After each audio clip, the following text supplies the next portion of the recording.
ఒకవేళ ఎబ్బేజు గనక పిలిస్తే పిలుచుకొనిలే, నా స్థితి ఇట్లా ఉంటే ఉండనీలే, నా బ్రతుకుని ఎవడూ మార్చలేడు, నా జీవితాన్ని ఎవడూ మార్చలేడు, ఇక నా జీవితం ఇంతే అని అనుకుని గనక ఉన్నట్లయితే, ఎబ్బేజు గురించి పరిశుద్ధాత్మ దేవుడు దినవృత్తాంతాల గ్రంథం 4వ అధ్యాయంలో ఈ 9-10 వచనాలలో వ్రాసి ఉండడు. గతంలో ఈ దినవృత్తాంతాల గ్రంథాన్ని నేను చదువుతున్నప్పుడు, ఈ 4వ అధ్యాయానికి వచ్చినప్పుడు, 4వ అధ్యాయమే కాదు, మొదటి అధ్యాయం నుంచి నేను పరిశీలించగా నాకు అర్థమైన సంగతి ఏంటయ్యా అంటే,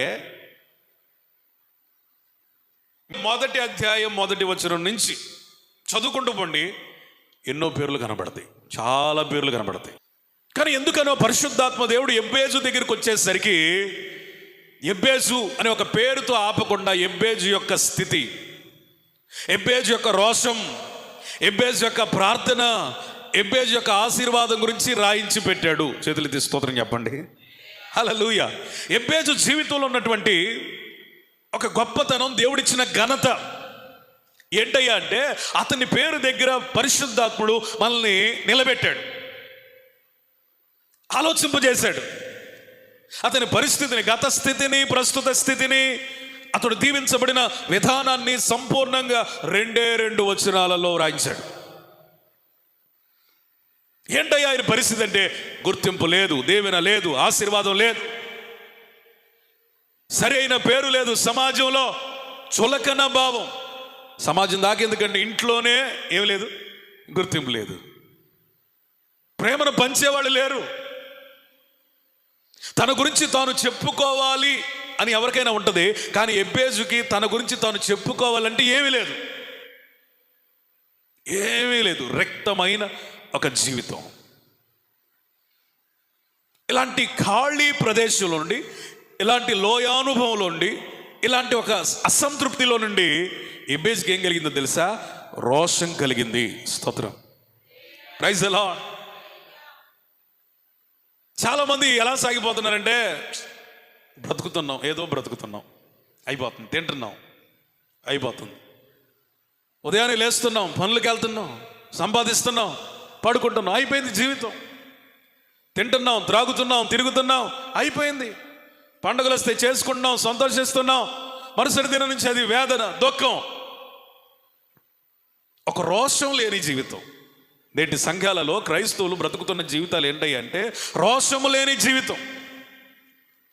అప్పులున్న రోషం రావట్లేదు, శ్రమలు కలుగుతున్న రోషం రావట్లేదు, సాక్ష్యం చెడిపోయిన రోషం రావట్లేదు, ఏమండి, చీకటి కమ్ముకున్న రోషం కలగట్లేదు, పరిస్థితులు తారుమారైన రోషం రావట్లేదు, అణచివేయబడిన పరిస్థితులలో సహితం లేవాలని అనిపించట్లేదు. అంతే, బ్రతుకు అట్లా వెళ్ళిపోతా ఉంది, వెళ్ళిపోతా ఉంది, వెళ్ళిపోతా. మారాలని అనేకులు కనిపించట్లా. నేను హెచ్చించబడాలి, దీవించబడాలని కోరుకోట్ల. అందుకని అనేకులు ఎక్కడి వేసిన గొంగళి అక్కడే అన్నట్లుగా సామెత అనుసారంగా వాళ్ళ జీవితాలు అంతే ఉన్నాయి. సంవత్సరాలు మారుతున్నాయి, క్యాలెండర్లు మారుతున్నాయి, కానీ బ్రతుకులో దీవెన లేదు. ఈ రాత్రి మిమ్మల్ని హెచ్చరించే, ప్రోత్సహించే దేవుని స్వరం ఏంటో తెలుసా? నీకై నీవు దీవించబడాలన్న కోరికతో రగలాలి. నీకే పరిస్థితులు మారుతున్నా కానీ రోషం కలగట్లేదంటే, ఏదో బ్రతుకుతున్నాం. ఈ బ్రతుకు వలన నీకే ప్రయోజనం లేదు, ఇంకొకళ్ళ సంగతి తర్వాత సంగతి, నీకే ఏం లేదు, ప్రయోజనం లేదు. మనం బ్రతికామంటే వినండి, మనకి మనం ఉపకారిగా ఉండాలి, 10 మందికి సహాయార్థంగా బ్రతకాలి, సమాజానికి ఒక దేవుని పనిముట్టుగా, పాత్రగా వాడబడాలి. స్తోత్రం. అది జీవితం. ఏదైనా అనిపించింది, నా బ్రతుకు కూడా బ్రతికేనా, ఈ బ్రతుకు కూడా బ్రతకడం అవసరమా, ఈ పరిస్థితుల నుంచి నేను లేవలేనా, పరిపరి విధాలుగా ఆలోచించి ఒక దినమున రోషం పుట్టింది. ఆ దైవికమైన రోషం నీకు నాకు ఎబ్బేజులాగా కలుగునుగాక. దైవికమైన రోషంలో నుండి ఎక్కడికి వెళ్ళాడయ్యా? అది మ్యాటర్. ఇక్కడ రోషం పుట్టినప్పుడు ఎక్కడికి వెళ్ళాడు? దేవుని సన్నిధిలోనికి వెళ్ళి ఇశ్రాయేలీయుల దేవుడైన యెహోవాను గూర్చి, అనగా ఆయనకు మొర్ర పెట్టుచున్నాడు. సర్వసాధారణంగా మనకి రోషం కలిగితే ఏం చేస్తాం? ఎవడైతే నా పేరు యాదన అనుకుంటున్నావా, ఏం యాదన, నా తల్లి పెట్టింది ఏంటంట, దానికి ఎక్కిరించాలా, రకరకాలుగా తిట్టేవాడు. రోషం గొడవలకి కారణమైంది, రోషం తగులకి కారణమైంది. కానీ ఇతని రోషం దేనికి కారణమైందో తెలుసా? దేవుని సన్నిధిలో ప్రార్థించడానికి కారణమైంది. స్తోత్రం చెప్పండి. యాకోబు పత్రికలో ఒక శ్రేష్టమైన మాట ఉంది. అదేంటో తెలుసా? మనిషి కోపం దేవుని చిత్తాన్ని నెరవేర్చలేదండి. ఎప్పటికీ మనిషి కోపం దేవుని చిత్తాన్ని నెరవేర్చలేదు. ఒకవేళ నీకు కోపం కలిగిన, రోషం కలిగిన, అసంతృప్తి కలిగిన, ఇతరుల మీద బాధ కలిగిన, బైబుల్ నీకు సూచిస్తున్న మార్గం ఏంటో తెలుసా? దేవుని సన్నిధిలోనికి వెళ్ళడం. దేవుని సన్నిధిలోనికి వెళ్ళి దేవునికి ప్రార్థన చేస్తున్నాడట. నీ జీవితం ఇప్పుడు వరకు ఎలా ఉందో నాకు తెలియదు. ఇక నుంచి నీకు ఒక రోషం కలగాలి. అయ్యా నేను బాగుపడాలి, అయ్యా నేను దీవించబడాలి, అయ్యా నేను మార్చుకోవాలి, అయ్యా నేను ఎదగాలి, అయ్యా నేను హెచ్చించబడాలి, అయ్యా నేను ఫలించాలి, అయ్యా నా స్థితి మారాలి. ఈ రోషంలో నుంచి ప్రార్థనా జీవితం పుట్టుకొస్తుంది. స్తోత్రం. దైవికమైన వ్యక్తులకి రోషం ఎట్లా ఉంటుందో తెలుసా? అది ఆత్మ సంబంధంగా ఉంటుంది. అందులో నుంచి ఏం పుట్టుకొస్తుంది అంటే ప్రార్థనా జీవితం. మనం ఎవరైనా సరే దీవించబడాలి, ఆశీర్వదించబడాలి, హెచ్చించబడాలి, ఘనపరచబడాలి, పైకి ఎదగాలి అంటే కేవలం ప్రార్థనతోనే ప్రారంభించబడింది. స్తోత్రం చెప్పండి. ఒక ఇల్లు కట్టాలంటే మొదట ఏం వేస్తారు? మూలరాయి. ఏం వేస్తారు? Corner stone. ఈ మూలరాయిని ఆధారం చేసుకుని ఏం వేస్తారు? పునాది. ఆ పునాదిని ఆధారం చేసుకుని ఏం చేస్తారు? ప్రాకారాలు. ఆ ప్రాకారాల మీద కప్పు, కిటికీలు, ద్వారాలు అన్నీ వచ్చేస్తాయి. ఒక ఇంటికి మూలరాయి, ఆ మూలరాయికి పునాది ఎట్లాగో నీ జీవితం అనే ఇల్లు కూడా దీవించబడాలి, కట్టబడాలి, హెచ్చించబడాలంటే మొదటిగా ప్రార్థన అనే మూలరాయితో ప్రారంభించాలి. స్తోత్రం చెప్పండి. హల్లెలూయా. ఎవరైనా దీవించబడాలంటే దానికి పునాది ఏంటంటే ప్రార్థనా జీవితమే. యాకోబు తన పత్రికల్లో చాలా స్పష్టంగా వ్రాసినటువంటి మాట ఏంటంటే, చాలామందట వాళ్ళు దీవించబడలేకపోవడం చూసి ఏం చేస్తారట? నరహత్య చేస్తారట. ఏం చేస్తారు? చంపేస్తారు. ఇతరులు ఎదుగుతుంటే ఓర్చుకోలేక మత్సర పడతారు. కొంతమంది పోట్లాడతారంట, కొంతమంది యుద్ధం చేస్తారట. కానీ చెప్పండి దేవునిని మాత్రం అడగరట.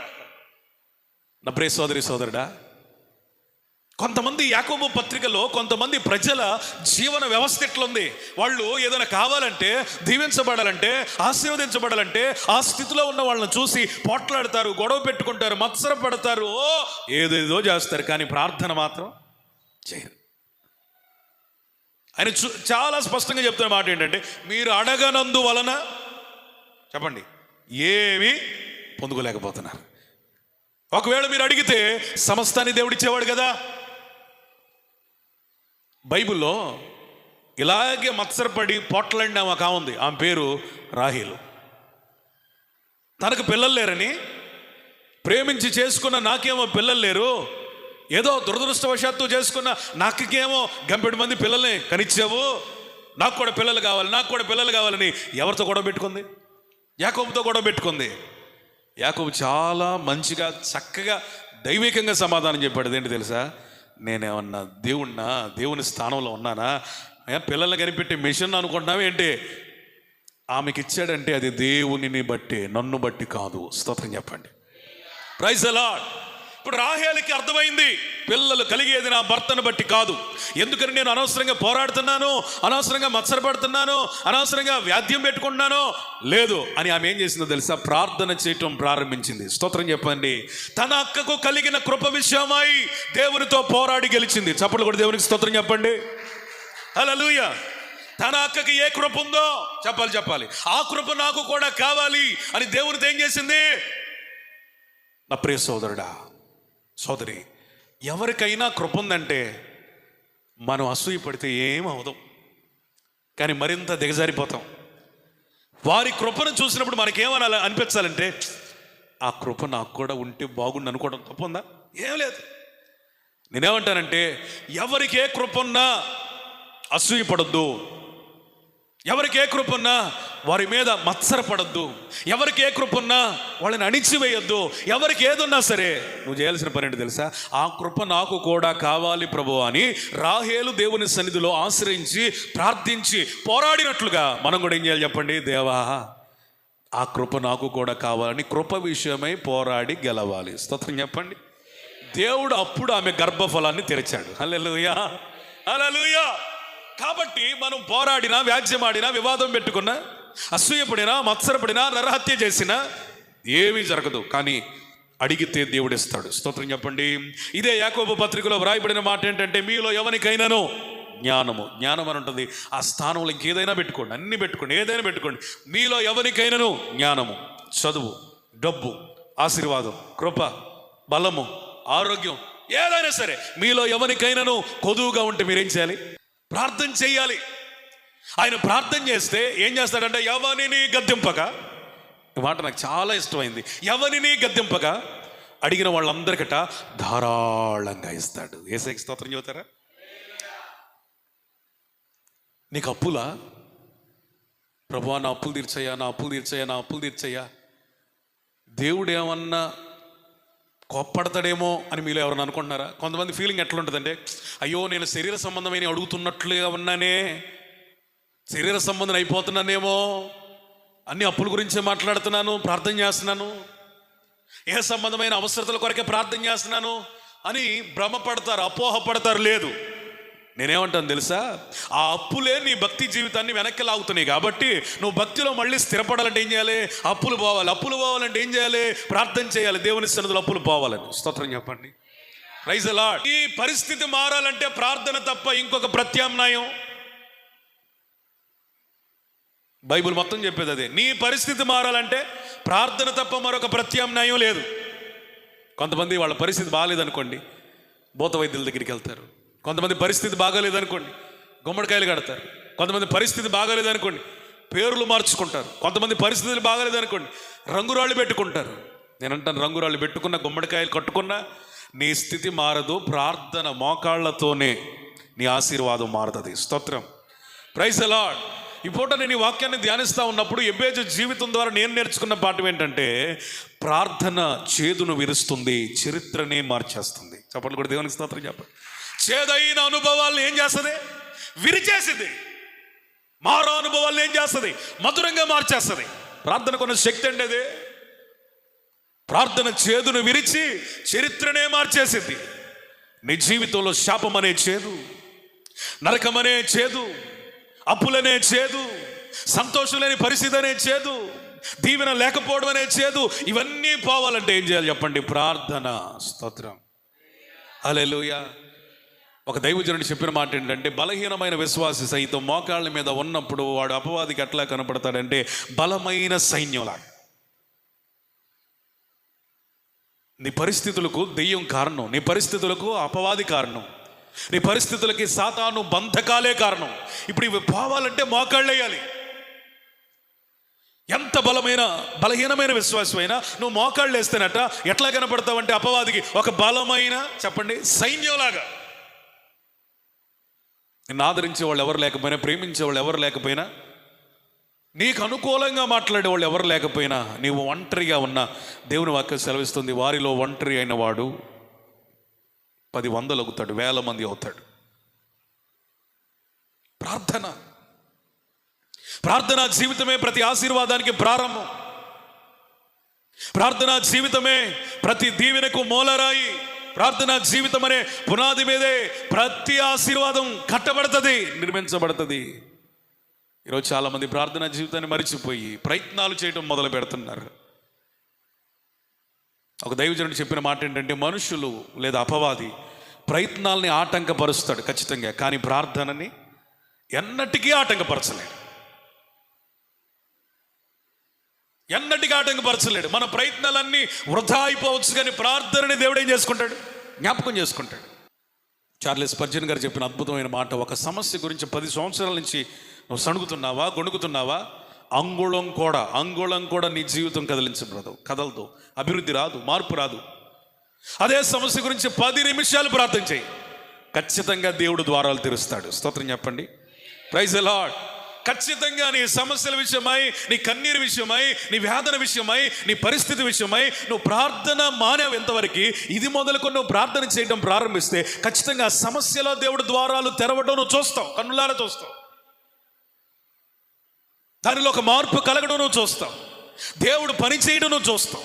దేవుని జోక్యాన్ని నువ్వు చూస్తావు. దేవుని ఆత్మ నడిపింపును నువ్వు చూస్తావు. నీ చుట్టూ ఉన్న పరిస్థితులు ఒక్కటొక్కటిగా మారడాన్ని నువ్వు చూస్తావు. దేని ద్వారా జరిగిందండి ఇది? ప్రార్థన. స్తోత్రం చెప్పండి. ప్రార్థన పర్వతం వంటి సమస్యలను సైతం కదిలించగలదు.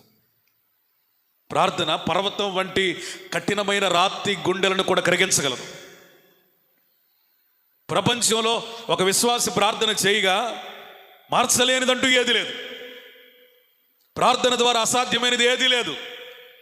ప్రార్థనకు ముందు మన కంటి ఎదుట ప్రతిదీ కూడా ఎట్లా కనపడుతుందంటే అసాధ్యంలాగా. ప్రార్థన చేయడం ప్రారంభించినప్పుడు మనకు అర్థమయ్యే విషయం ఏంటంటే ప్రార్థన చేయడం ద్వారా అసాధ్యమైన విషయాలని, కార్యాలను కూడా సుసాధ్యపరుచుకొనగలము దేవుని కృపను బట్టి. స్తోత్రం. ప్రైజ్ ఎలా. ప్రార్థన లేనప్పుడు ఆలోచన ఒకలాగా ఉంటుంది. చెప్పండి, ప్రార్థన చేయడం ప్రారంభించినప్పుడు ఒక రకంగా ఉంటుంది. చాలామంది వాళ్ళ జీవితాల్లో ప్రార్థన లేకపోవడం వలన విసుగు, టెన్షన్స్, భయంకరమైన ఒత్తిడి, అనేక రకములైన శోధనలు.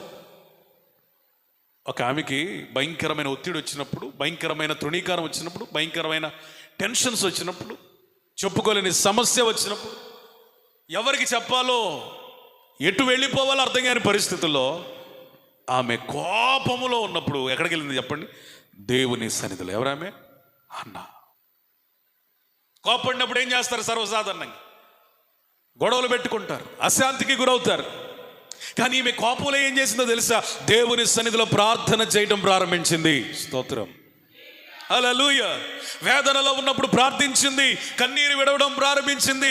అయ్యా, నీవు గనక నాకు ఒక కుమారుని అనుగ్రహిస్తే అతనిని నీ సేవకునిగా పెంచుతాను, నా జీరుగా పెంచుతాను, తన తల వెంట్రుకల మీద ఎక్కడ కూడా కత్తెర రాకుండా ప్రతిష్ఠితునిగా నేను పెంచుతానని మొక్కుబడి చేసుకుని ప్రార్థన చేసినప్పుడు దేవుడు ఆ ప్రార్థనను ఆలకించి మరుసటి సంవత్సరమే దేవుడు ఏం చేశాడు?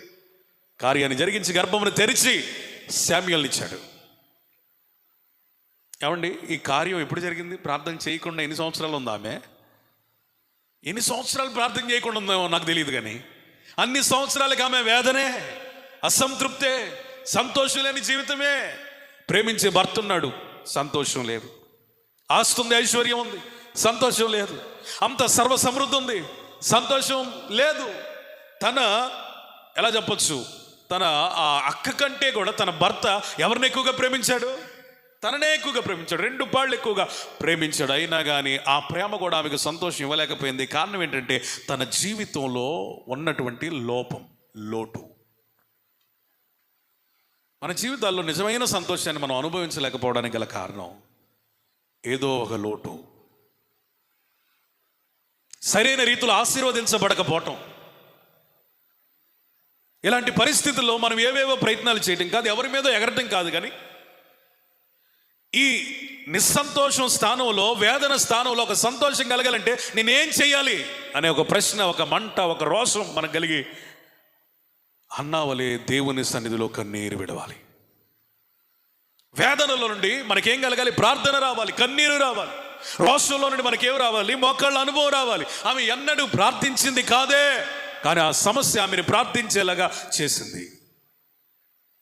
ఈరోజు నీకున్న సమస్యలు సనగడానికో గొడగడానికో కాదు, కానీ నీ చుట్టూ ఉన్న పరిస్థితులు మార్చడానికి కారణమైన ప్రార్థన ప్రారంభించడానికి కారణమగునుగాక.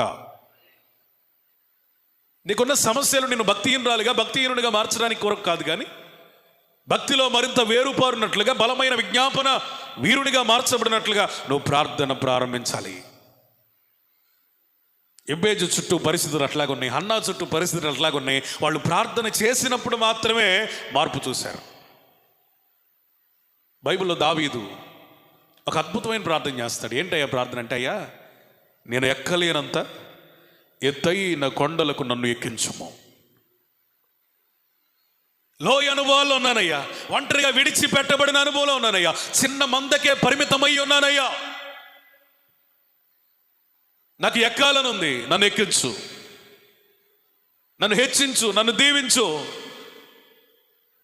ఈరోజు నేను అంటాను, నీ జీవితంలో చిన్న చిన్న వాటికే నువ్వు పరిమితం అయిపోయి నీకు సరైన ఆశీర్వాదం లేనప్పుడు దావీదులాగా ప్రార్థన చేయడం తప్పే లేదు.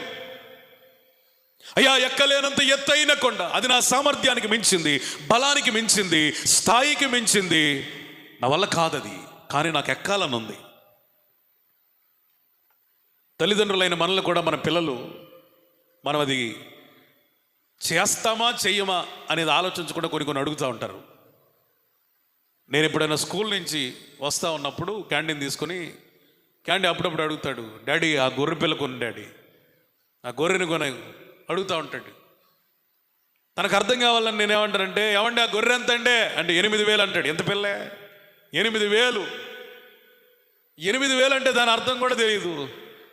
చాలా డబ్బులు కావాలి నాన్న, చాలా డబ్బులు కావాలి, చాలా డబ్బులు అయితేనేది మనకి ఇస్తారు. ఆ చిన్నదే 8,000 అంటే ఇంకా పెద్దది ఇంకెంత ఉంటుంది అని విడమర్చి ఏదో వివరించి చెబితే మొత్తానికి అర్థం చేసుకుంటాడంటే చాలా డబ్బులు కావాలి. కానీ అంటాడు, ఎప్పటికైనా ఒకటి కొనాలి డాడీ నువ్వు అంటాడు. ఎప్పటికైనా ఒకటి ఖచ్చితంగా కొనాలి, నేనే చూసుకుంటా దాన్ని, ఎప్పటికైనా నువ్వు కొనాలి అంటాడు. అంత చెప్పిన తర్వాత కూడా నాకైతే ఆ శక్తి, ఆ సామర్థ్యం లేదు. కానీ మన దేవుడు ఎవరు చెప్పండి? సమస్తమును ఎరిగిన దేవుడు, స్తోత్రం. సమస్తానికి ఆధారమైన దేవుడు, హల్లెలూయా. కానీ మన దేవుడు ఎట్లాంటి దేవుడో తెలుసా? ప్రేమమయుడు మాత్రమే కాదు, సర్వశక్తిమంతుడు, స్తోత్రం. సర్వజ్ఞుడు, సర్వాధికారాలు కలిగిన దేవుడు, మాట చేత భూమిని సృజించిన దేవుడు. ఖచ్చితంగా నువ్వు అడిగితే ఇస్తాడంతే. నీ శక్తికి మించిందే, కానీ ఆయన శక్తికి మించింది కాదు. అందుకని తన తండ్రి అయిన దేవుణ్ణి నిత్యము కూడా దావీదు ప్రార్థన చేశాడు. అయ్యా, ఎక్కలేను అని నాకు తెలుసు, కానీ నువ్వు ఎక్కిస్తావని కూడా తెలుసు. ఎక్కలేనని తెలుసు, కానీ ఎక్కిస్తావని కూడా తెలుసు. నా శక్తి చాలదని తెలుసు, నీవు శక్తి సంపన్నుడు అని కూడా నాకు తెలుసు అని ప్రార్థన చేసి మొత్తానికి ఏం చేశాడు తెలుసా?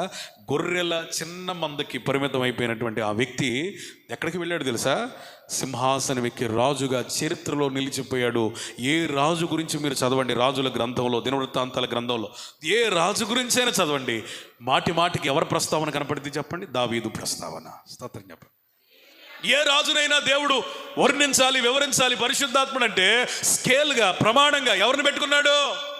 దావీదు ప్రార్థనని, దావీదు భక్తిని, దావీదు జీవితాన్ని, దావీదు యథార్థతని అంతలా హెచ్చించాడే. నీకు చుట్టూ ఉన్న దీన పరిస్థితి నీలో రోషమును పుట్టించునుగాక, నీలో మంటను కలిగించునుగాక. స్తోత్రం చెప్పండి. మొదటి మాట ఏంటో తెలుసా?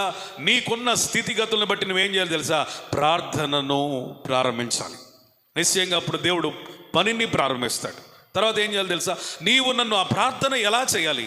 చాలా చిన్న ప్రార్థన, కానీ శక్తివంతమైన ప్రార్థన. పరిమాణంలో చిన్నదే కానీ ప్రభావంలో పెద్ద ప్రార్థన. అందులో ఆ ప్రార్థనలో ఒక అంశం ఏంటంటే, నీవు నన్ను నిశ్చయంగా ఆశీర్వదించాలి. చాలా స్పష్టంగా ఉంది, సరళంగా ఉంది, అర్థం కాని విషయం ఏమీ లేదు, అవకతవకలు ఏమీ లేదు. దేవుడితో చాలా స్పష్టంగా చెబుతున్నాడు, నీవు నన్ను నిశ్చయంగా ఆశీర్వదించాలి. ఎబ్బేసు ప్రార్థన చేస్తూ ఉన్నప్పుడు ఎబ్బేసు హృదయంలోనికి కనుక మనం తొంగి చూసినట్లయితే మనకు అర్థం కావాల్సిన విషయం ఏంటంటే, దేవునితో అతనికి ఉన్నటువంటి స్వతంత్రం. దేవుణ్ణి బాగా అర్థం చేసుకున్నాడు ఎబ్బేసు. నీకు ఇష్టమైతే ఇవ్వయ్యా, లేకపోతే వద్దులే అంట్లా. ఈ మొహానికి దీవెన ఎందుకులే అంట్లా. నీవు నిశ్చయంగా నన్ను దీవించాలి. Praise the lord. ఈ సంవత్సరం ఎంతమంది దీవించబడాలని కోరుచున్నారు? చేతులు ఎత్తి స్తోత్రం చెప్పండి. నీకు ఈ ప్రార్థన ఉండాలి. ఏమండాలి? దేవుని సన్నిధికి వెళ్ళినప్పుడు, బ్లెస్ మీ ఓ లార్డ్, నన్ను నిజంగా నిశ్చయంగా ఖచ్చితంగా నువ్వు దీవించాలి, దీవించి తీరాలంతే. మన ప్రార్థనలోని తీవ్రతను గమనించే దేవుడు ఆయన. ఈడు ఊరికినే చేస్తున్నాడా? సీరియస్గా చేస్తున్నాడా? కాలక్షేపానికి చేస్తున్నాడా? ఖచ్చితమైన ప్రార్థనేనని దేవుడు పరీక్షిస్తాడు.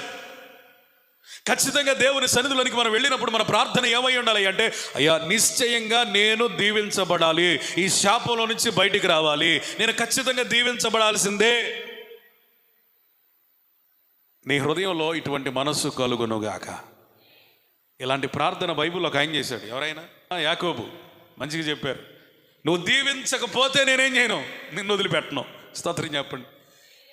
యాకోబు ఇంకొక అడుగు, ఎబ్బేజు కంటే ఒక అడుగు ఎక్కువ వేసి ఏమంటాడంటే, నువ్వు నిశ్చయంగా నన్ను దీవించకపోతే నేను నిన్ను వదిలే ప్రసక్తే లేదు. కానీ బైబిల్లో ఇలాంటి రోషం కలిగిన ప్రార్థన చేసిన వారే దీవించబడినట్లుగా కనబడుతున్నారు. స్తోత్రం, హల్లెలూయా. ప్రార్థనలో రోషం, బయట రోషం కాదు, కక్షల్లో రోషం కాదు, అసమాధానంలో రోషం కాదు, సంపాదనలో రోషం కాదు, చేసే పనిలో రోషం కాదు. ఈ రోషాలన్నీ ఈ భూమి మీద మాత్రం మట్టుకే, ఇవి పరలోకానికి నేను తీసుకువెళ్ళలేవు. మనకి ఏ రోషం ఉండాలి అంటే ప్రార్థనలో రోషం ఉండాలి. ఏ రోషం అయ్యా అంటే నేను ఖచ్చితంగా దీవించబడాలి, ఆశీర్వదించబడాలి, ఈ శాపము నా జీవితంలో నుండి కొట్టివేయబడాలి. యాకోబు ప్రార్థన చేశాడు, అయ్యా నన్ను దీవించకపోతే నేను నిన్ను వదిలిపెట్టనయ్యా, నన్ను ఖచ్చితంగా దీవించాలి, నన్ను ఖచ్చితంగా దీవించాలి, నన్ను ఖచ్చితంగా దీవించాలని పోరాడి గెలిచాడు.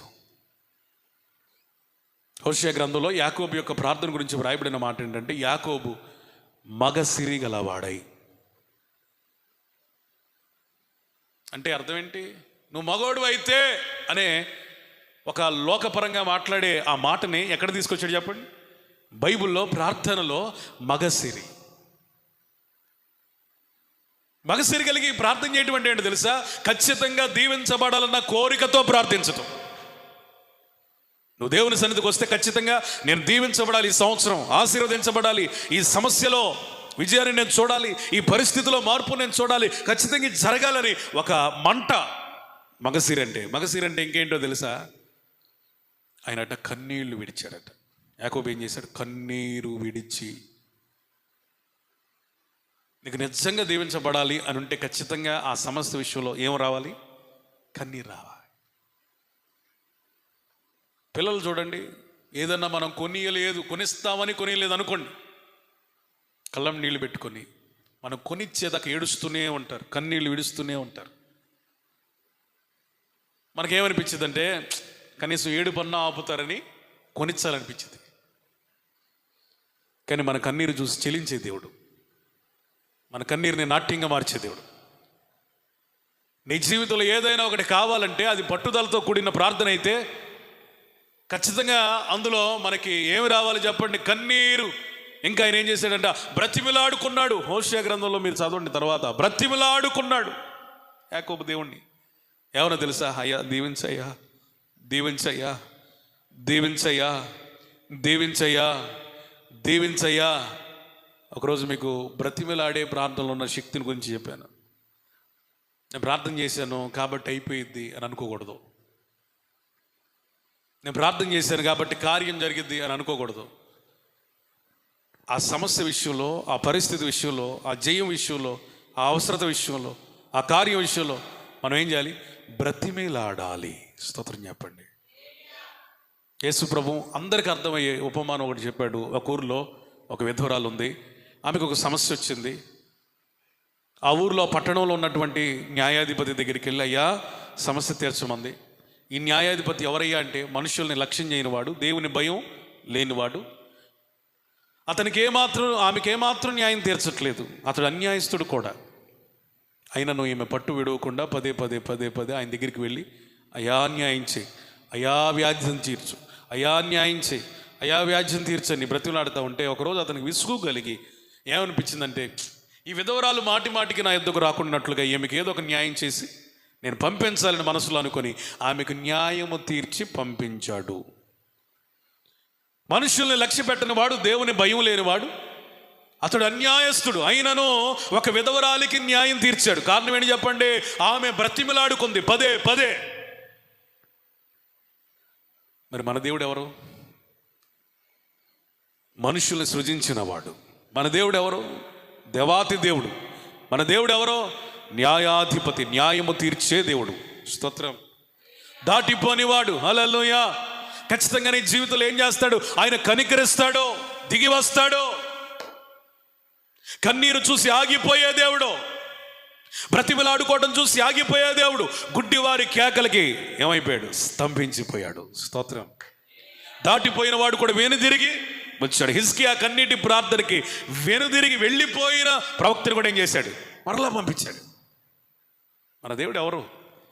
బ్రతిమలాడుకుంటే, కన్నీరు విడిస్తే ఖచ్చితంగా కార్యాలను జరిగించే దేవుడు. స్తోత్రం. కనికరించిన కరుణానిధి నీవే, కృపాసాగరా, నిశ్చయంగా నన్ను దీవించాల్సిందే. స్తోత్రం. పట్టుదలతో కూడిన విజ్ఞాపన. కనాను స్త్రీ యేసు ప్రభు దగ్గరికి వచ్చి తన కుమార్తె విషయమై అభ్యర్థన చేస్తూనే ఉంది, ప్రార్థన చేస్తూనే ఉంది, కన్నీరు విడుస్తూనే ఉంది, యేసు ప్రభు వెంట వస్తూనే ఉంది. ఒక విషయం చెప్పిన, ఒకానొక దశలో యేసు ప్రభు కఠినస్తుడుగా ఉన్నాడు, కానీ శిష్యులకి ఏం కలిగింది? జాలి కలిగి, అయ్యా అంత బ్రతిమలాడుతుంటే మాట్లాడవేంటయ్యా, మౌనంగా ఉంటావేదయ్యా, ఏదో ఒక అద్భుతం చేసి పంపించయ్యా అని వీళ్ళకే కనికరం కలిగినట్లుగా మాట్లాడారు. అప్పుడు దేవుడు నోరు తెరిచి అన్నాడు, అమ్మా నేను ఎవరిని ఇశ్రాయేల్ కొరకు వచ్చాను. ఒక తల్లి ఉందనుకో, అన్నం వండిందనుకో, కుక్క పిల్లలకి వేసిద్దా, పిల్లలకి వేసిద్దా? సో నేను అలా వేయను అని మీకు అర్థమయ్యే భాషలో చెప్తున్నా. అప్పుడు ఆమె ఏమందో తెలుసా? సరేనయ్యా, నేను కుక్క పిల్లనే, కుక్కనే అనుకో, పిల్లలు తినగా మిగిలిన రొట్టె ముక్కల్ని కుక్క పిల్లలకి వేస్తారు కదా, అట్లాగా నాకు కూడా ఇదొక అద్భుతం. స్తోత్రం చెప్పండి. Praise the lord. నిశ్చయంగా దీవించబడాలి అన్న వాళ్ళకి ఏముండాలి చెప్పాలి. నిశ్చయంగా దీవించబడేవాడు ఆ రోషమే కాదు, బ్రతిమలాడడమే కాదు, కన్నీరు విడవడమే కాదు, ఏముండాలి చెప్పాలి. తగ్గింపు ఏముండాలి? నీకు దీవించబడాలంటే ఖచ్చితంగా నువ్వు తగ్గించుకుంటావు, అంతే. తగ్గింపు లేని చోట నిశ్చయమైన దీవెన లేదు. రాసి పెట్టుకో. తగ్గింపు లేని చోట దీవెన రాదు. నీకు తగ్గింపు లేదా, నీ దీవెనకి నీవే ఆటంకం, నీవే అభ్యంతరం, నీవే వెనకేసుకుంటున్నావు నీ దీవెన్ని. ఆమె తగ్గించుకుంది. ఎందుకు తగ్గించుకుందో తెలుసా? కుక్కనైనా పర్వాలా నా కూతురు బాగుపడాలి. ఆమేన్. కుక్కనైనా పర్వాలా ఏమవ్వాలి?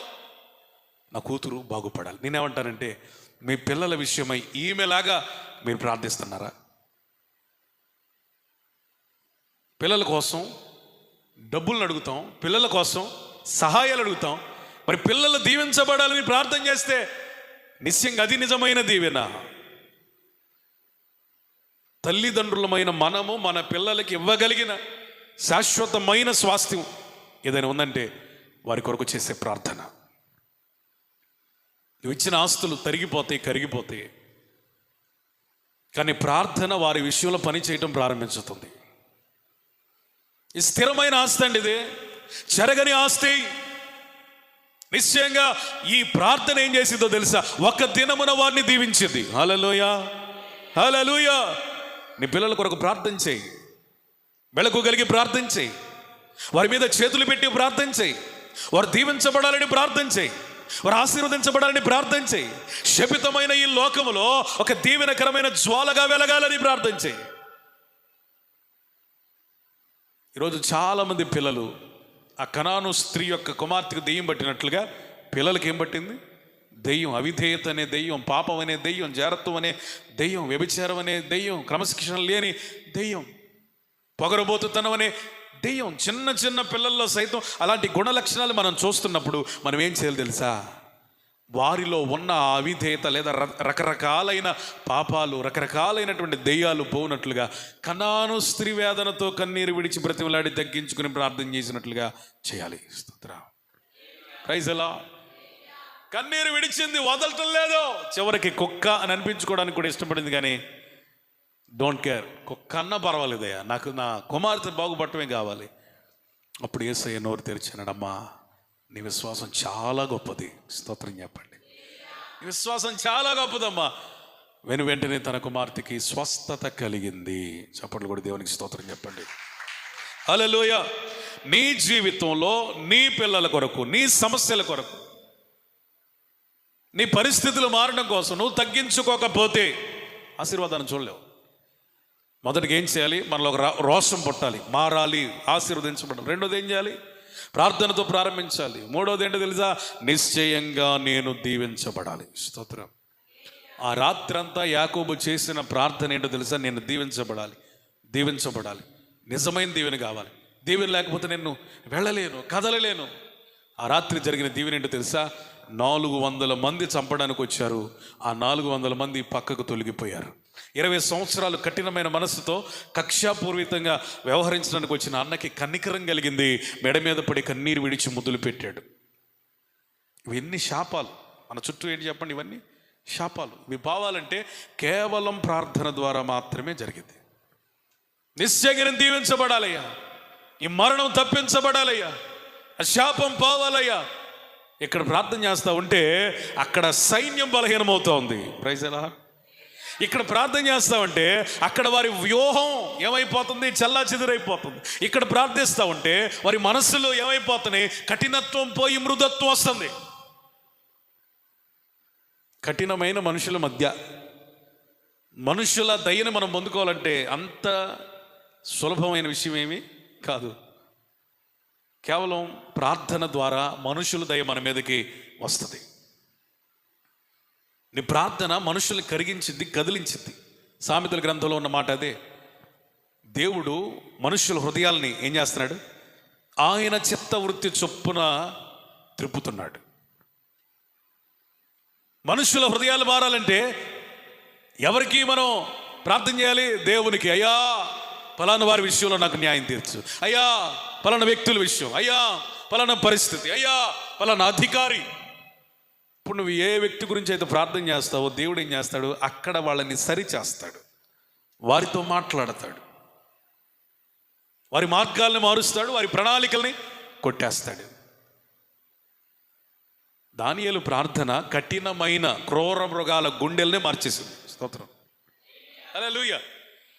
ఏమండి, ఒక దానియేలు ఎదురుగా ఉంటే కడుపారా తినాల్సింది పోయి ఏం మాట్లాడకుండా ఒక కుక్క పిల్లల్లాగా రాత్రంతా అవి నోరు మూసుకుని అంటే ఆ సింహాలకు ఆజ్ఞాపించింది ఎవరు? దేవుడు.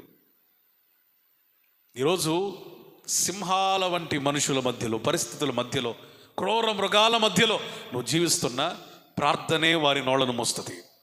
ప్రార్థనే నీ పరిస్థితులను మారుస్తుంది. ప్రార్థనే నీ హృదయాల్ని, వారి హృదయాలను ఏం చేస్తుంది? మెత్తని గుండెలుగా మార్చి దేవుడు నీ జీవితాన్ని ఆశీర్వదించడానికి కారణమైంది. స్తోత్రం. ఒకటి, రోషం కలగాలి, నీ బ్రతుకు మారాలని. రెండోది ఏం జరగాలి చెప్పండి? ప్రార్థన మొదలు పెట్టాలి. మూడోది ఏం చేయాలి? నిశ్చయంగా ఆశీర్వదించబడాలన్న కోరికతో దేవుని సన్నిధిలో ప్రార్థించాలి. నాలుగోది ఏం చేయాలి? నా సరిహద్దును విశాలపరచు. Expand my territory. సరిహద్దును విశాలపరచు. ఈ ప్రార్థన నేను చదువుతున్నప్పుడు చాలా సంతోషించాను. అదేంటి తెలుసా? మన దేవుడు ఇలాంటి ప్రార్థన యందు ఆనందించే దేవుడు. స్తోత్రం, హల్లెలూయా. చాలామంది కొంతకాలం ఎదిగిన తర్వాత చాలే చాలే చాలే ఇంత మట్టుకు చాలులే ఏమనుకుంటారు? ఎంత మట్టుకు చాలే. కానీ దేవునికి ఇష్టమైన ప్రార్థన ఏంటో తెలుసా? ప్రభువా నన్ను విశాలపరచు, నా సరిహద్దులు ఏం చేయి? విశాలపరచు. ఎంత మట్టుకు చాలు అనేది దేవునికి ఇష్టమైంది కాదు. విశాలపరచు అనే ప్రార్థన దేవునికి ఇష్టం. ఆమేన్.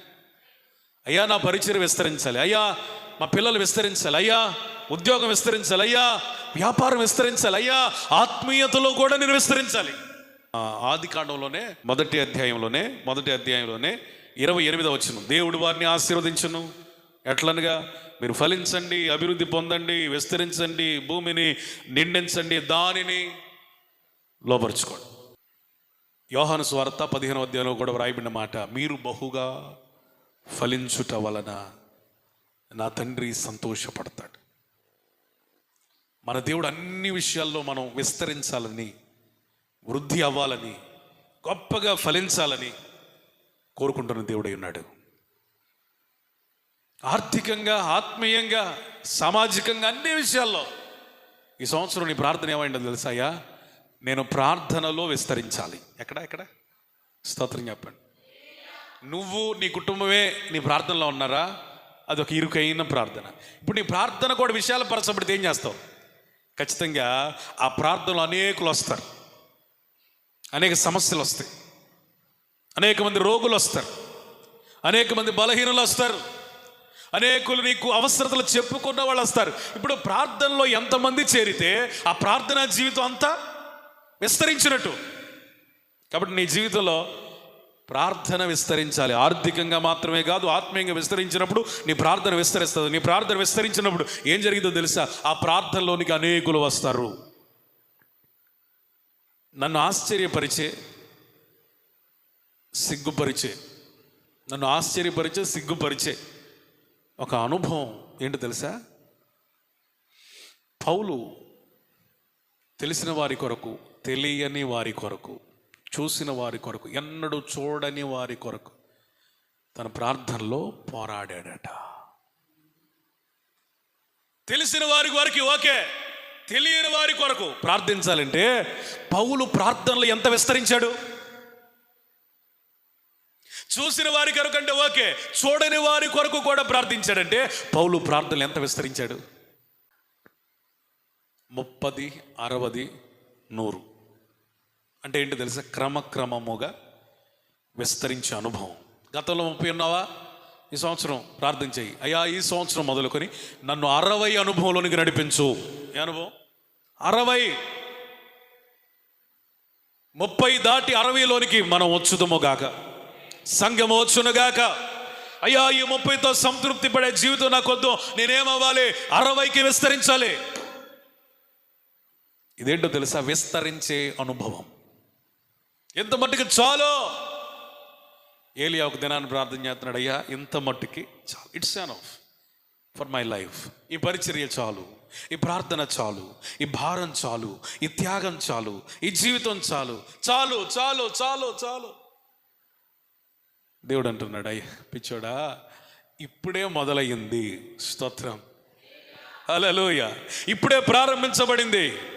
ఇప్పుడు వరకు ఒకెత్తు పరిచర్య అయితే ఇక మొదలుకొని నీ పరిచర్య విస్తరింపజేయబోతా ఉన్నాను. స్తోత్రం. శక్తికి మించి పరిచర్య చేయాలి. హల్లెలూయా. అంటే ఏంటో తెలుసా? విస్తరించిన పరిచర్య. చాలే ప్రభువా, చాలే నాయనా, ఇంత దీవెన చాలే అయ్యా, ఈ ఆశీర్వాదం చాలే అయ్యా, చాలు చాలు, ఈ భక్తి చాలు, ఒకప్పుడు లోకంలో ఉన్నాను, ఇప్పుడు నీలో ఉన్నాను, ఇంతే చాలు. ఇది కాదు ప్రభువా, భక్తిలో నేను ఇంకా విస్తరించాలి, ప్రార్థనలో నేను ఇంకా విస్తరించాలి, పరిచర్యలో నేను ఇంకా విస్తరించాలి, ఆత్మీయతలో నేను ఇంకా విస్తరించాలి. ప్రియుడా, నీవు ఆత్మలో వర్ధిల్లుచున్న ప్రకారం అన్ని విషయాలు ఏం చేయాలి? వర్ధిల్లాలి. ఆత్మలో వర్ధిల్లుతున్నావా? నువ్వు అన్ని విషయాల్లో వర్ధిల్లాలి. ఆత్మలో వర్ధిల్లటం అంటే తెలుసా? దేవుని సహవాసంలో, దేవుని ఉపదేశంలో, పరిశుద్ధాత్మ అనుభవంలో నువ్వు అన్ని విషయాల్లో వర్ధిల్లుతున్నప్పుడు నీకేం చేస్తాడు తెలుసా? అన్ని విషయాలలో కూడా వర్ధిల్లమని ఆజ్ఞాపిస్తున్నాడు. Praise the Lord. హల్లెలూయా. ఆత్మ సంబంధమైనవి, శరీర సంబంధమైనవి, భౌతికమైనవి, పర సంబంధమైనవి, అన్ని విషయాల్లో నువ్వు విస్తరించాలి. ఎలీషా యొక్క శిష్యులకి ఒక దినం ఒక దర్శనం కలిగింది. శంకర్, ఏం దర్శనం తెలుసా? చాలటలేదండి, ఈ వసతి గృహం చాలటలేదండి, విద్యార్థులు చాలామంది ఉన్నారండి, ఇల్లు ఇరుకైపోతుంది, ఏం కావాలి? ఒక పెద్ద ఇల్లు కట్టుకోవాలి. దేని కొరకు? అనేక మంది ఆత్మీయులు కలిసి ప్రార్థించడానికి. అందుకని వాళ్ళు ఏం చేశారు తెలుసా? యోర్దాను నదికి వెళ్ళి, యోర్దాను ప్రాంతానికి వెళ్ళి దేవదారు మ్రానులను నరికి వచ్చి విశాలమైన ఇంటిని కట్టారు. స్తోత్రం. వాళ్ళకున్న దర్శనం ఏంటో తెలుసా? మన పరిచర్య విస్తరించాలి,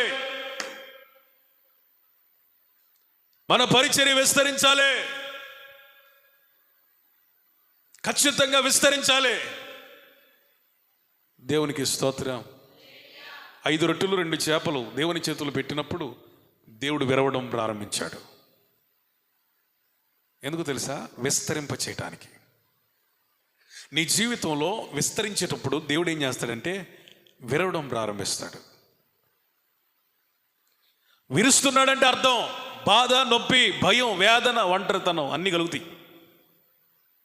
కానీ విస్తరించడం నీ ఆలోచన, నీ ఆశ, దేవుని చిత్తం, దేవుని ప్రణాళిక కాబట్టి ఆ బాధలలో, ఆ సమస్యలలో, ఆ విరిసే అనుభవాలలో నువ్వు మౌనంగా ఉన్నట్లయితే ఒక దినమున దేవుడు నిన్ను అనేకులకు ఆశీర్వాదకరంగా తలగా చేస్తాడు.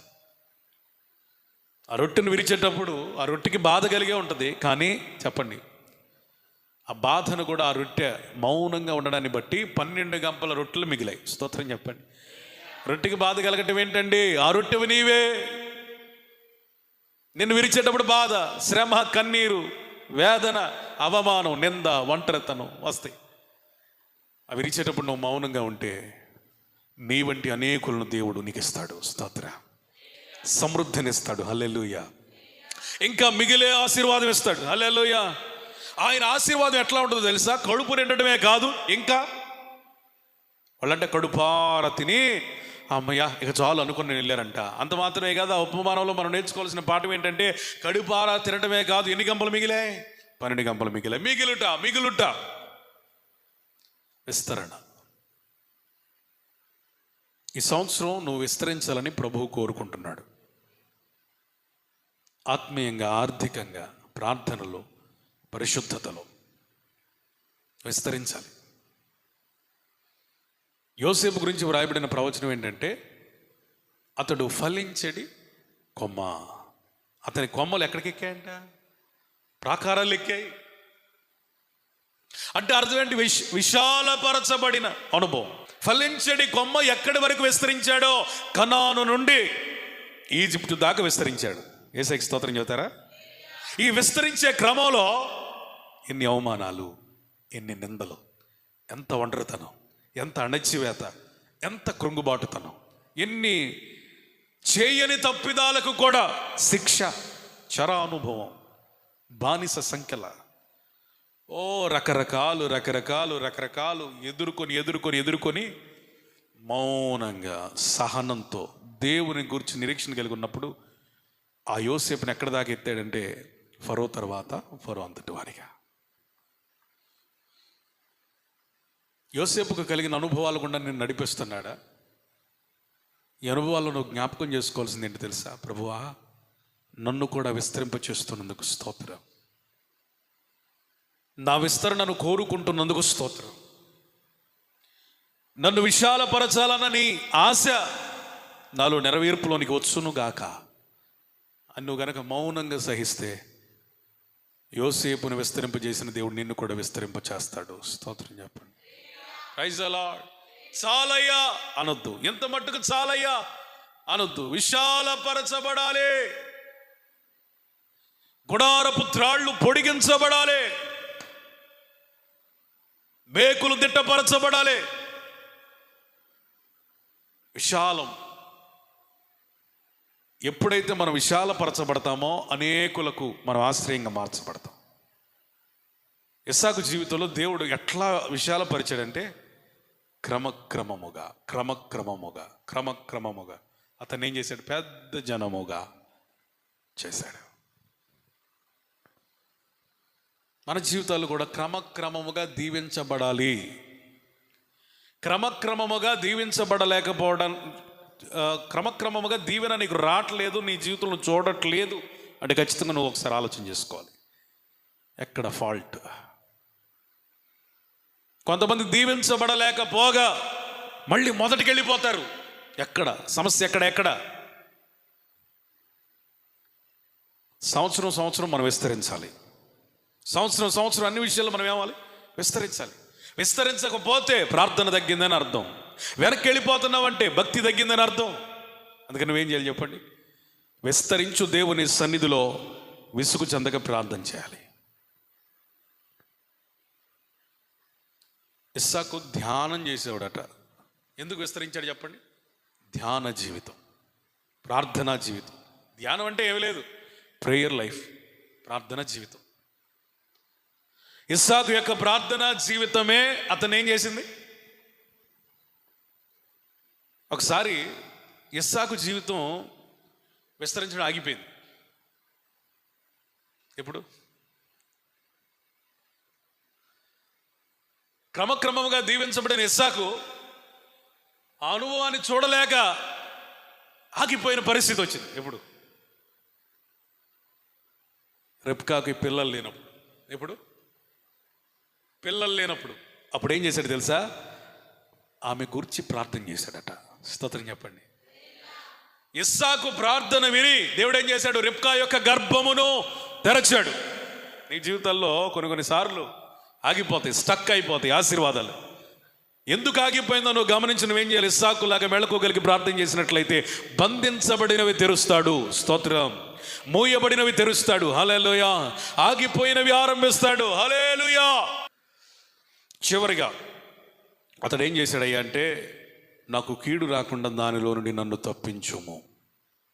ఇంకొకటి ఉందండి, నీ చెయ్యి నాకు తోడుగా ఉంచాలి.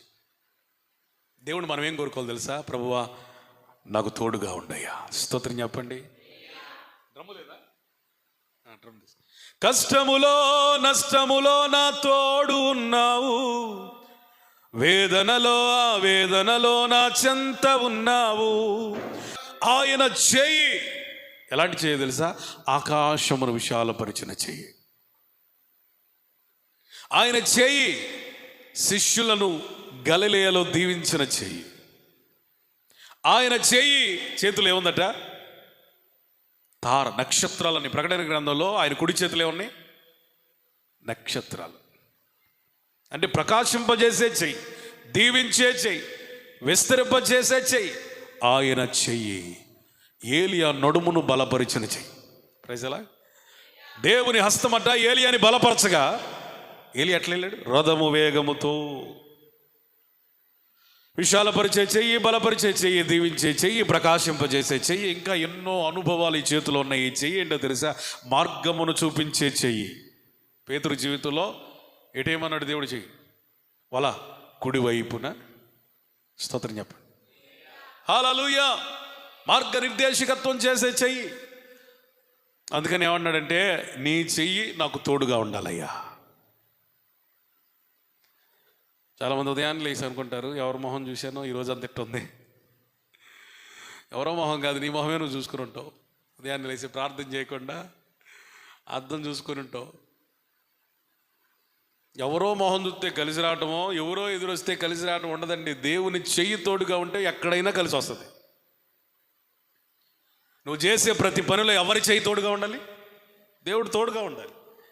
యోసేపు భక్తి కలిగి ఉన్నందున, పరిశుద్ధతను కాపాడుకుని ఉన్నందున అతనికి దేవుడు తోడై ఉన్నాడు. దానిని బట్టి అతడు ఉన్న పోతీఫర్ ఇల్లు యోసేపును బట్టి దీవించబడింది.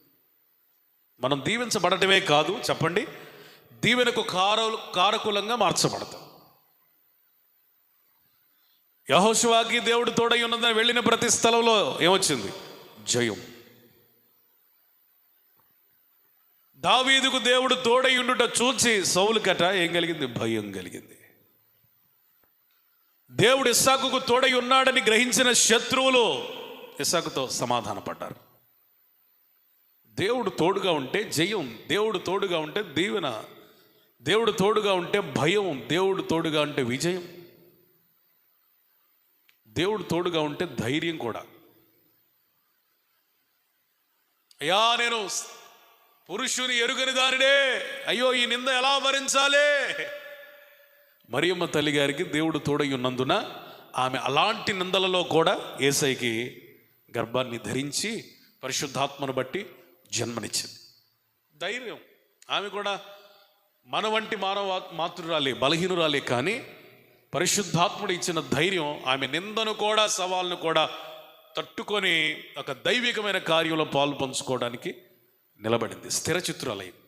నీ జీవితంలో కూడా ధైర్యం కావాలి. నిందలకు భయపడని ధైర్యం. ఏ ధైర్యం? ఒక దెబ్బ కొట్టినా తట్టుకోవచ్చు, ఒక భయంకరమైన నష్టాన్ని కూడా భరించవచ్చు, కానీ ఒక నిందని మనం భరించలేం. అందున పరిశుద్ధంగా ఉన్నప్పుడు, అందున పర్ఫెక్ట్గా ఉన్నప్పుడు నిందను భరించడం చాలా కష్టం. సో అలాంటి నిందలు సైతం సంతోషంగా భరించాలంటే ఎవరు ఉండాలి? మనకి దేవుని హస్తం తోడుగా ఉండాలి. స్తోత్రం చెప్పండి. నిందలు వస్తే చెప్పండి, మనమైతే కృంగిపోతాం, కానీ మనతో దేవుని హస్తం ఉంటే మోషేలాగా క్రీస్తు విషయమైన నింద, దాని కొరకు ఐగుప్తును ఆ ధనాన్ని వదిలిపెట్టేశాడు. దేనికోసం? ఎందుకంటే దేవుని హస్తం అతనికి తోడుగా ఉంది. తన బలహీనతలన్నీ తనను తాను ఊహించుకున్నప్పుడు మోషేకి భయం కలిగింది, చెయ్యలేనేమో అని అనిపించింది. కానీ నిజమే, ఆ బలహీనతలన్నింటిలో దేవుడు బలపరచగా కదిలాడు, కార్యాలు మొదలయ్యాయి. స్తోత్రం చెప్పండి. హల్లెలూయా. అయ్యా వాళ్ళు నన్ను నమ్మరు అన్న మోషే చేతనే నమ్మి అనేక లక్షల ప్రజలు వెంబడించేటట్టుగా చేశాడు. స్తోత్రం చెప్పండి. అయ్యా నేను నత్తివాడిని అయ్యా, నోటి మాంద్యం కలిగిన వాడిని అయ్యా అన్న ఆ మోషే నోటి మాటలోనే శక్తిని పెట్టి దేవుడు ఏం చేశాడు? ప్రార్థించగా అద్భుతాలు చేశాడు. సో నీ జీవితంలో దేవుని హస్తం తోడు ఉండునుగాక. ఇంకో మాట చెప్పుకోవాలి, దేవుని హస్తం తోడుగా ఉంటే ఏమైందంటే కార్యాలు సఫలమవుతాయి. ఎట్లాగంటే ఎలియెజరుతో దేవుడు ఎవరిని పంపించాడు? దేవుని దూతల్ని. అబ్రహాం అంటాడు, నీకు దేవుడు తన దూతలు ఇచ్చి పంపిస్తాడు. స్తోత్రం చెప్పండి. దేవుడు ఎలియెజరుతో తోడుగా ఉన్నందున ఎలియెజరు చేపట్టిన పని, ఆ ప్రాజెక్ట్ ఏమైంది? కంప్లీట్ అయిపోయింది. నువ్వే పనైనా మొదలుపెట్టు, అది కంప్లీట్ అవ్వాలి. సంతోషంగా జయోత్సవాలతో ఊరేగింపులతో నువ్వు రావాలి అంటే ఖచ్చితంగా నీ కార్యాలు సఫలం అవ్వాలంటే ఎవరు ఉండాలి? దేవుడు. చిట్ట చివరిగా అయ్యా ఇన్ని నేను అనుభవించి కీళ్ళలో పడితే ఎట్లా, అందుకని కీడు నుండి నన్ను తప్పించము. స్తోత్రం చెప్పండి. హల్లెలూయా. శోధనలో పడకుండా నన్ను విడిపించు, ఈ కీడులన్నిటిలో నుంచి నన్ను తప్పించయ్యా. అపవాది ఏం చేస్తాడంటే దీవించబడిన మనం, విస్తరిస్తున్న మనం, ఆయన చేతి బలముతో పరిగెడుతున్న మనం ఎక్కడ దొరుకుతామని చెప్తాడు.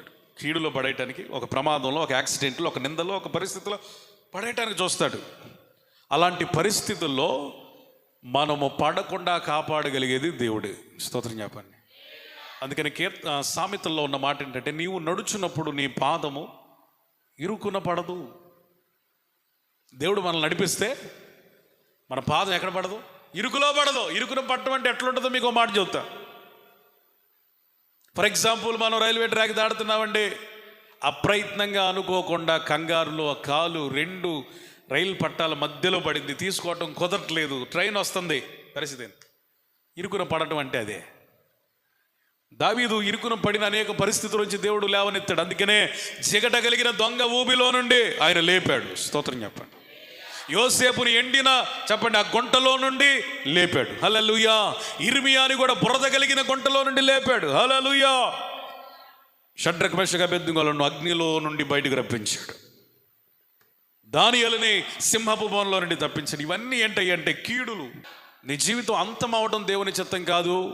నువ్వు ఇరుకున్న పడకుండా ప్రతి శ్రమలో జయం పొందాలి. అది జయ జీవితం. ఫైనల్గా చెప్పాలంటే, కరెక్ట్గా చెప్పాలంటే ఏంటి చెప్పండి? జయ జీవితం కావాలి ప్రభువా. ప్రతి దానికి పడిపోకూడదు, అన్నిటికీ లొంగిపోకూడదు, అన్ని ఉచ్చుల్లో పడిపోకూడదు, అన్ని కీడుల్లో పడిపోకూడదు. అపవాది వేసిన ఏ ఉచ్చులో నేను పడకూడదు నాయన. నేను మేళకోగలిగిన ఆత్మ కలిగి జయ జీవితాన్ని కలిగి ఉండాలి. నిశ్చయంగా దీవించాడు. చెప్పండి. తర్వాత ఏం చేశాడు? ఈ పేజీని చెప్పాలి. విస్తరింపజేసి తర్వాత ఏం చేశాడు? ఆయన చేతిని తోడుగా ఉంచాడు. ఇన్ని చేసిన తర్వాత ఖచ్చితంగా ఒక మనిషికి ఏమొస్తుందంటే గర్వం రావచ్చు. ఖచ్చితంగా ఒక మనిషికి ఏమొస్తుందంటే మెళకువ లేకుండా ఏం జరుగుతుందో అర్థం కాని పరిస్థితిలో ఆత్మ నడిపింపును కోల్పోవచ్చు. ఈ ఆశీర్వాదాలు నీకు కలిగినప్పుడు నీకు కూడా ఈ ప్రార్థన ఉండాలి. ఏంటో తెలుసా? ప్రభువా కీడు నుంచి తప్పించంటే అర్థం ఏంటంటే, ఈ ఆశీర్వాదాలను బట్టి నేను ఎక్కడ గర్విష్ఠిని కాకూడదు. స్తోత్రం. మెళకు కలిగిన ఆత్మను కోల్పోకూడదు. హల్లెలూయా. ప్రార్థనా జీవితాన్ని కోల్పోకూడదు. హల్లెలూయా. ఎక్కడ ఇరుకున్న పడకూడదు. నీ కొరకు ప్రకాశించాలి. ఎందుకు ఎబ్బేజు తన సహోదరులందరికంటే గనుడయ్యాడో? తన స్థితిని బట్టి తనకేమొచ్చింది? రోషం. 2, ప్రార్థన చేయాలి అని దేవుని సన్నిధికి వెళ్ళాడు. 3, నిశ్చయంగా నన్ను దీవించాలి అన్నాడు. 4, నన్ను విస్తరింప చేయమన్నాడు. 5, చెప్పండి, నీ చెయ్యి నాకు తోడుగా వంచమన్నాడు. 6, కీడు నుండి నన్ను తప్పించు అన్నాడు. ఇన్ని చేశాడు కాబట్టి దేవుడు ఏం చేశాడు? అతని ప్రార్థనను ఆలకించి ఏ సహోదరుల మధ్యనైతే తృణీకరించబడ్డాడో అదే సహోదరుల మధ్యను ఘనపరిచాడు. స్తోత్రం. ఈ సంవత్సరం నీ ప్రజల మధ్యలో నువ్వు ఘనపరచబడదు గాక. నీ సమాజం మధ్యలో నువ్వు ఘనపరచబడదు గాక. ఈ గ్రామంలో నువ్వు